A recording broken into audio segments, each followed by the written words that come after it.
Hey guys, it's Vicky, and today I'm here to share with you a book haul. One of the local libraries in my town, one of the bigger libraries, had their biannual book sale, and because they're such a huge library, the selection and stuff is really great, so I always try to take advantage of that. So I got some books from that sale that I'm going to share with you right now. They had two big rooms in the library. One section was just like children, young adult, middle grade, and then an adult section.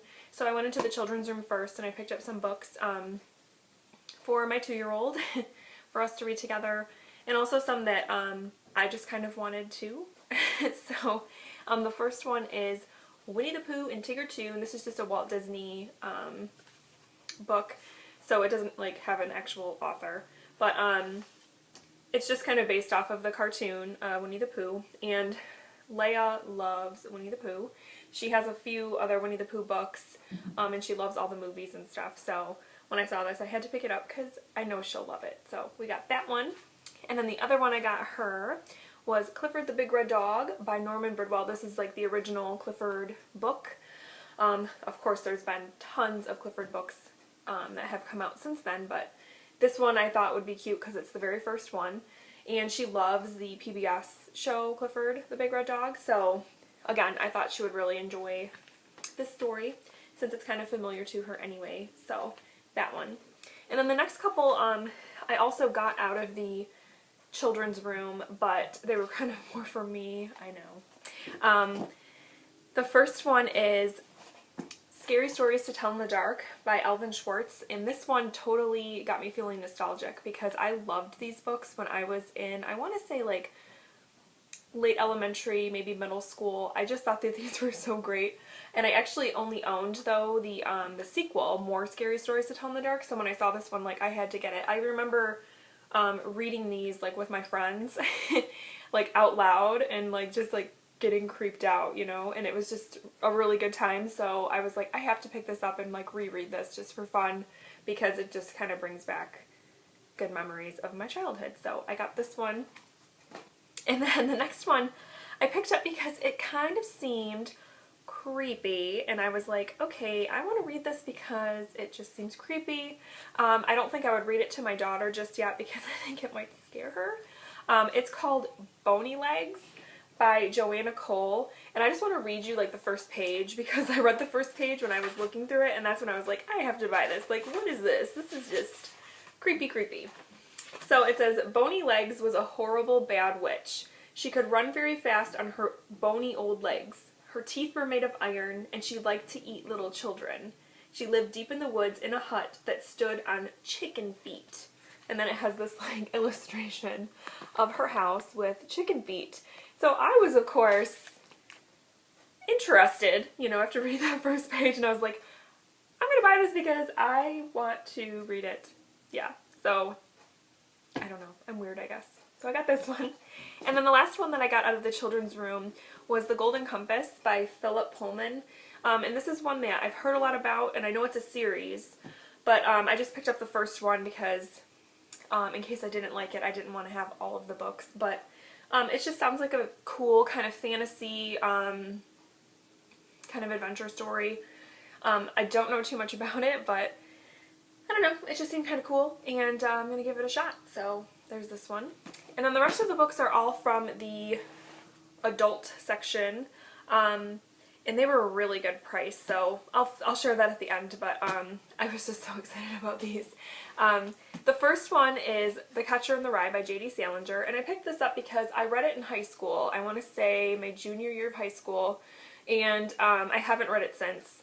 And I enjoyed it then, but I really want to reread it because now that I'm an adult, of course, I want to see if I feel differently about it, which I'm sure I do, you know, because I'm coming from a different place. But I mean, I picked it up because this is actually the edition that we read in school, and it's in really good shape, so I had to get it. So yeah, I hope to reread this in the near future. And then the next one I got is Leaves of Grass by Walt Whitman. And this is one, it's a poetry collection. It's pretty like well known in terms of like poetry collections. And I've been wanting to kind of start to read more poetry. I've been interested in him and also in Anne Sexton. Even Emily Dickinson. I haven't really read a lot of Emily Dickinson, so I just kind of want to just kind of get more into poetry, and I figured this would be a great way to do it. I could just kind of flip it open from time to time and read a couple of poems and just kind of get it that way. So yeah. And I believe if you're a fan of Breaking Bad, you're familiar with this book. So just a little in there. Okay, and then the next one I got was Parable of the Sower by Octavia E. Butler. And this is one that I picked up because recently another booktuber who I follow, Katie at Chapter Stacks, did a book review of this, and I'd never heard of it before, and it sounded really cool. So when I saw it, I had to pick it up. It is a like sci-fi kind of dystopian futuristic novel, and it's kind of a coming of age road story, if you will, about a young black girl who is kind of leaving her area after some crazy stuff has gone down. And it takes place in 2025, which at the time that it was written was about 30 years in the future. But now, I mean, 2025 is like kind of around the corner, so it'll be interesting to see what the author kind of thought 2025 would be like. And you know, who knows, there's still time. So I'm looking forward to picking this one up. So yeah, got this one. And then the next one is one that has, I've heard so much about, and it's just so acclaimed and everything, and I'm like, why haven't I read this book? And that is Beloved by Toni Morrison. And I have never read any Toni Morrison, but I hear that she is amazing. And obviously this was a Nobel Prize winning book, so I'm like, it's gotta be good, right? But it also seems like it's gonna be kind of a depressing story, but I think it's an important one to read. So, and again, it's in pretty good shape, so I was like, I'm grabbing it.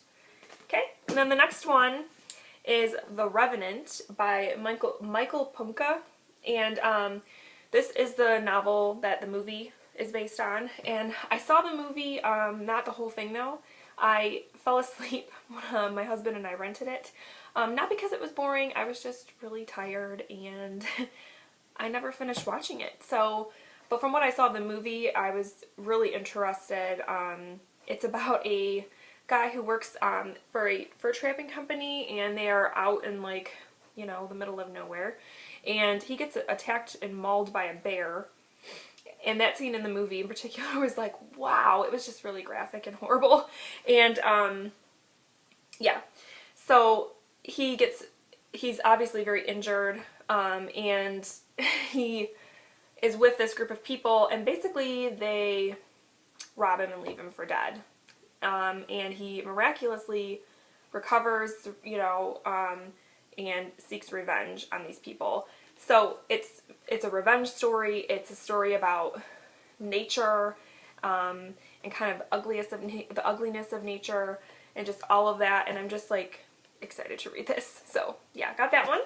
And then the last one I picked up is one that has also been on my list to read for a long time because I've heard great things about it, and it's just been on my radar. And so when I saw this copy, I had to pick it up, and that is The Secret History by Donna Tartt. I've never read Donna Tartt before, but I've heard that she is great.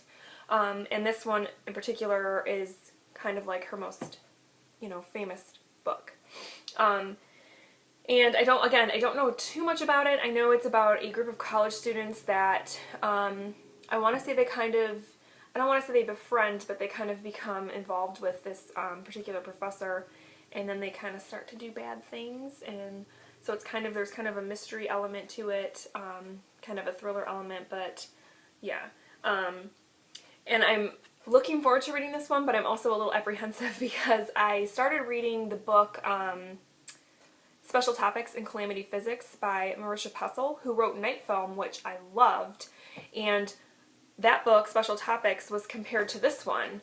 And that one, yeah, I had to DNF that one. I made it a little over halfway through, and I just couldn't do it. So I'm like, oh, I hope that doesn't happen with this. I don't think it will, but, you know, it's in the back of my mind. So, but yeah, those are all the books I got. So I got quite a stack here. I was very pleased with myself. I got this, you know, big stack. And I actually grabbed a couple other children's books, but I gave them to my mom to keep at her house for, like, her grandchildren's library. So I got all these books for and the ones I got and gave to my mom for $7.25. So you can't beat that. It's amazing. I was just like so proud of myself, and I love getting books on the cheap. I totally don't mind reading books that are used. And I actually love going to library book sales in particular because it supports the library, which is great. Libraries are great for communities. Leia and I go to the library once a week, and we do story time, and we check out books, and we do all that because I'm really trying to get her into reading. So, and I'm starting young. So, but yeah, that's really all I have for today, guys. I just want to thank you for watching, and I hope that you're having a great week, and I will talk to you soon.